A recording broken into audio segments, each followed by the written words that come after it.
Something different happened last fall. For the first time in a long time, I made a Pixel phone as one of my daily drivers, and it's a decision I don't regret after putting the Pixel 8 Pro through countless photo shootouts and comparisons against all the best phones around.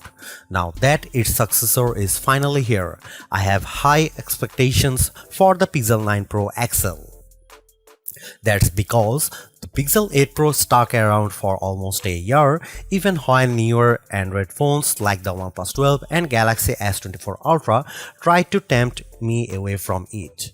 Google's rearranging its Pixel lineup because instead of just one flagship model, we are getting two Pro models instead.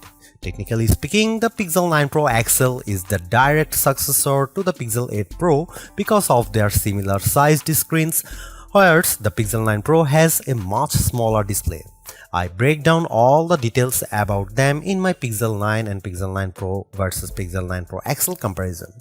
Given the opportunity of the iPhone 15 Pro Max and Galaxy S24 Ultra, Google's arming the Pixel 9 Pro XL with bigger upgrades like newer cameras, more helpful AI features, and a stronger, more durable design. In my Pixel 9 Pro XL review, I will see if it's a worthy update that could convince people to choose it over rival phones. Frankly, I'm annoyed that we are getting back-to-back price hikes because the Pixel 8 Pro launched at $100 more than its predecessor last year with its $999 starting cost. And now with the Pixel 9 Pro XL, it's up by yet another $100 to a starting price of $1,099 in the US. This effectively ends one of the best parts about getting a Pixel phone, their discounted prices. Pixel 9 Pro XL pre-orders are available right now with steep discounts on the flagship phone when you do a trade-in, although it will be available online and select retailers starting on September 4. There's a total of 4 colors at launch: Obsidian, Porcelain, Hazel, and Rose Quartz. I do miss the Bay option for my Pixel 8 Pro, but I do like the Rose Quartz color of my Pixel 9 Pro XL review unit because of its lighter tone. I'm really annoyed that the base starting storage is still 128GB. First and foremost, I love the redesigned camera hump on the back of the phone because it's much more pronounced than ever before. The elongated pill-shaped protrusion in a departure from the edge-to-edge camera bar in past Pixels, but it's exactly what it needs to set it apart from other phone designs. Apart from the camera arrangement, the design of the Pixel 9 Pro XL makes it look eerily similar to the iPhone 14 Pro Max due to the polished metal rims that are now flat as opposed to contoured. I know others may like this change, but it doesn't feel as comfortable to hold as the rounded edges of the Pixel 8 Pro, so it's something I'm just going to need to get used to. Despite this, at least it's still sporting the same matte gloss surfaces as before to give them that always clean, smooth look. Google claims that the design is twice as durable as the Pixel 8 Pro with its IP68 construction, especially with Corning Gorilla Glass Victus 2 protecting its screen. During its Made by Google event, the company made an outrageous claim that Pixel 9 Pro XL 6.8-inch Super Actua display reaches a peak brightness of 3000 nits. I didn't think it was ever going to get close to that in our testing, but I was mistaken. Hands down, the Pixel 9 Pro XL has the brightest screen we have ever tested, reaching a blinding peak of 2469 nits, a substantial improvement over the 1526 nits of the Pixel 8 Pro. And you know what? It shows outside when I play the same 4K HDR clip, with the Pixel 9 Pro XL being noticeably brighter than the Pixel 8 Pro. But it doesn't end there either, because this OLED panel looks marvelous with its rich color tones and wide viewing angles that barely show any distortion when I look at it from an angle. This record-breaking mark is hard to believe, more so when rival phones like Galaxy S24 Ultra tops out at 1326 nits.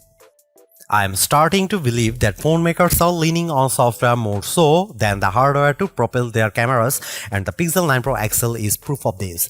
That's because its triple camera system consists of a 50 megapixel main camera, 48 megapixel ultra wide, and 48 megapixel telephoto with 5x optical zoom. Technically speaking, the main and telephoto cameras are identical to Pixel 8 Pro. However, the ultra wide benefits from a wider f1.7 aperture, which makes it more suitable for low light. While the rear cameras are similar for the most part, it's the selfie camera that gets the biggest upgrade.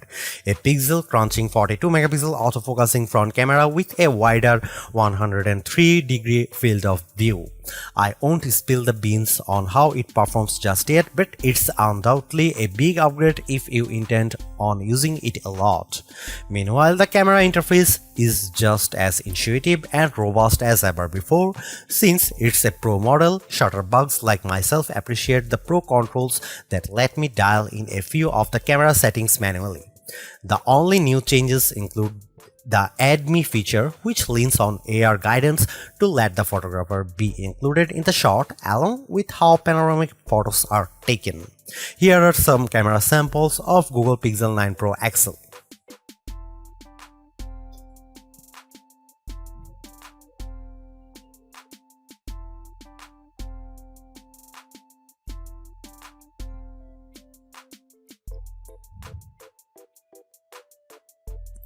Another reason to choose the Pixel 9 Pro XL is because of its ability to shoot at up to 8K 30 FPS, whereas the previous Pixel 8 Pro caps out at 4K 60 FPS.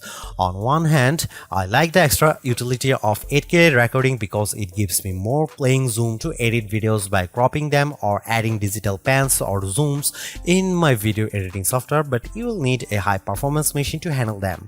While there are plenty of shooting modes and settings to adjust with video, like choosing between 24, 30 or 60 FPS, it still lacks full manual controls to get me the look I really want to go after. Here are some video samples of Pixel 9 Pro XL.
Clearly, there are improvements with the Pixel 9 Pro XL. Apart from its brighter display and longer battery life, everything else about the Pixel 9 Pro XL feels like its modest upgrade at best, which is made tougher due to its $100 price increase.